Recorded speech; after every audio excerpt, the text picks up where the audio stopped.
Well, the boat works mighty fine, but a lot of people can't get on the back of it. So we got a nice little swim gig, first piece of it. Voila. Now, figure the rest out there. Okay, it only has one ladder due to COVID because of shipping and warehouses closing down everywhere and stuff. They didn't have the nice one with the 3 ladder setup that I wanted, so I had to settle with what I could get. Due to COVID, we got 1 step. I can easily upgrade it later on to a 2 or 3 step, but for now, this will work. Forgive me, I'm trying to do this with one hand.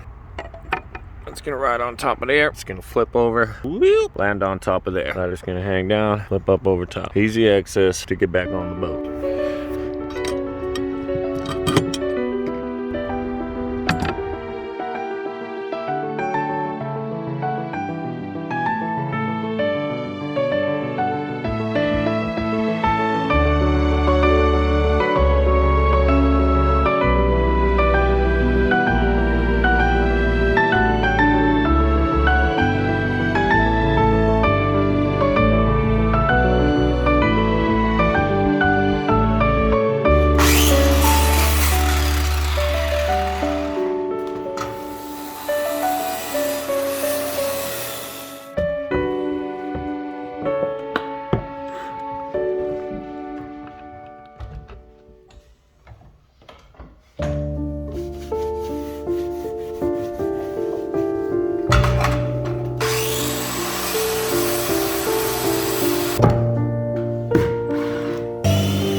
Go a little fast there, a little responsive. A little more responsive than you expect. Oh my god. What are you planning on doing height-wise? Middle. Sure you want to do middle, eh? Yes. I would go 1 higher. 1 higher? Because look where your cab plate is, you're way back, eh? Oh yeah, okay, Sure go. call, Yeah, sure call. yeah, go. We can always go down, but you don't want to take the motor off again. I say we go 1 from the middle. 1 from the middle? Like 1 up? Because look, the plate's going to be here. Yeah, you're right. You And know then what? look how far back. Go up 1 more hole. Well, I go up 1. Yeah. If I'm wrong, then I owe you fake beer. Okay. It likes in. You got to remember, with that much setback, it's going to be sitting low still. Where's your bolts? Look at this, eh? That fucking went smooth. You didn't think it was gonna go that smooth, did you? I didn't either. You guys, I haven't got my side in yet, so stop laughing.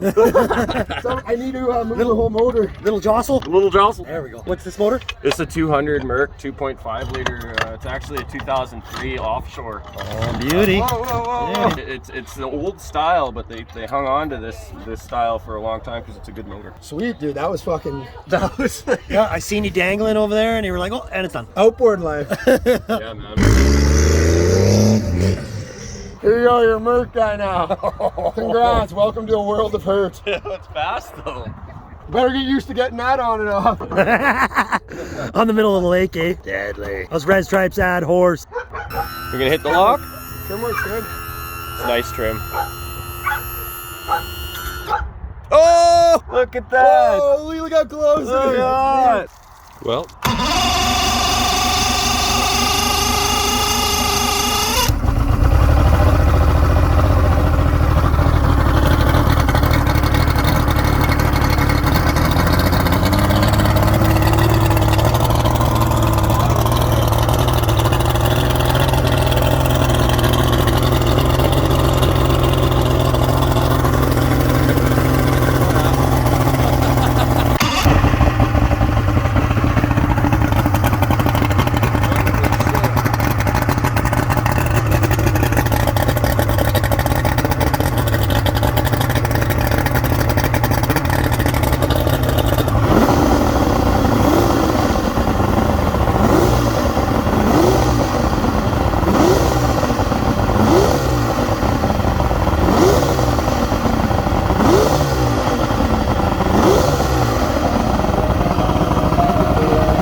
Pub's closed. Stupid pub. Yeah, like they could be making money right now. Okay, so we're gonna do the dash now. My plan is I want to make one piece of aluminum all the way across, as opposed to the wood trim that you seen before there. See this crack? Yeah, not good. Gonna support this. I got a makeshift little piece of plastic here. Force the dash back up into where it's supposed to be. Nice and solid. And my hopes are that if I get a piece of aluminum, I don't know how thick, maybe an eighth, use a bunch of screws along here, spaced out nicely or whatever, and hopefully that looks good and also gives a little bit of structure to the dash. So I'm just gonna sort of cut out this template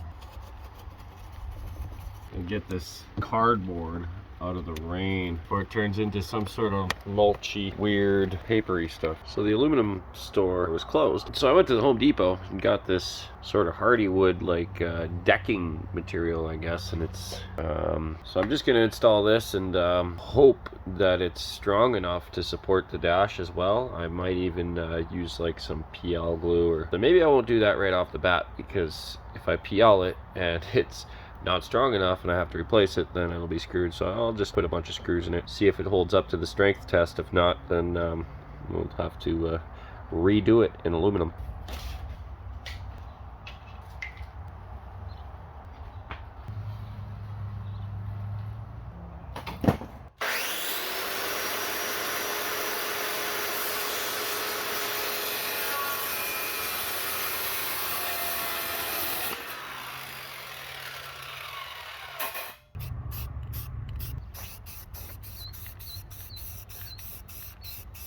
Alright, so I've painted it and sort of did a little bit of math and drilled a whole bunch of holes. You know, I think they're spaced 5 inches apart there. Learned something about this material that I bought, and I thought it was going to be okay. It's complete garbage. It's basically particle board. I was wrong in thinking that it would be okay. So at this point, it's basically like a template. Fail, I know. At least all the holes will be drilled in the dash, and when I want to replace it with proper aluminum like was intended, without me doing this hack job, brush job thing, then we'll do that.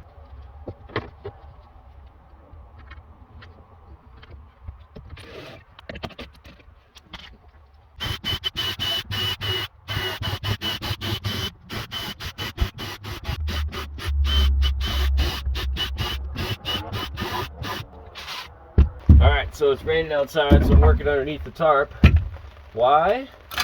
Because last thing you want to do with a boat is get it wet. Because boats are meant for land. Or is it the air? Space? You're not supposed to get your boat wet. Or is that planes? Cars. Yeah, you're not supposed to drive cars in the water. This is okay to get wet, I guess, but you know what? I'm under here. Let's just keep going. There's a problem with drilling holes and doing all your measurements without actually doing it in the boat. I don't know if this is off center or my hole's off center, but it doesn't line up and therefore it doesn't look good. I chose to do nothing about that because imperfections are perfect. So I did it off camera, but I got rid of our little support beam there, and it didn't break in half, so yay! New steering column. Let's get that in there. It stopped raining. Dirt bikes are meant for the water. So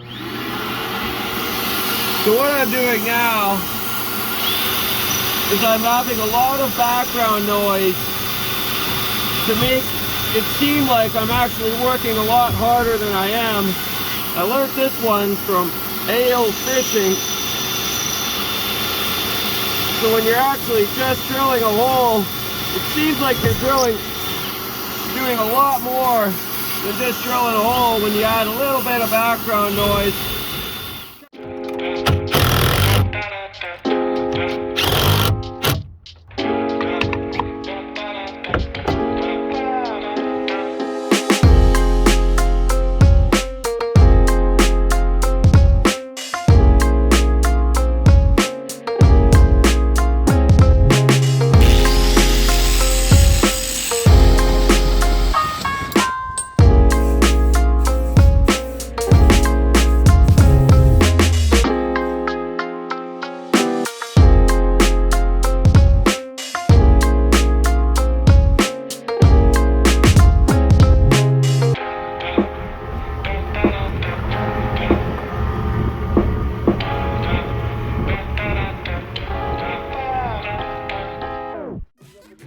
Oh my god, it's Cleo!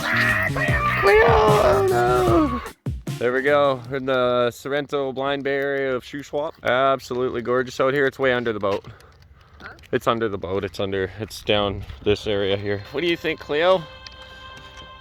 It's gonna be pretty fun, isn't it? Put it up on Facebook Marketplace, and I get the message from a man named Jeff. His message goes like this: I'm actually the original owner of that boat and was thinking of bringing her back. Said we had way too much fun with her. Is this guy for real? I take a closer look at it, and he messages me back. Says I ran her in Howe Sound for a decade and then sold to my friend in the interior. He sold it and moved to Panama. When I was selling it, I did mention that I found it abandoned and I was rebuilding it. This guy says, hey, I can't believe that. You know, obviously I can't either. Why would somebody abandon such a cool boat? So I asked him, what model was it? I can't find much info on it. I don't know much about this dang boat. So he clarifies it for me. Charger, made in Ontario. This boat in particular was, in fact, hanging from the roof at an expo in Vancouver. Imagine that. This gentleman ran it in the ocean. He managed to make it from Gibson's to Lions Bay in 12 minutes. And then he clarifies, hey, we did lots of poker runs with her. One was from Port Moody to Pender Harbor. They won the Rough Rider Award. Kept up with some big boys. I'm assuming the big boys are probably the big. Couple.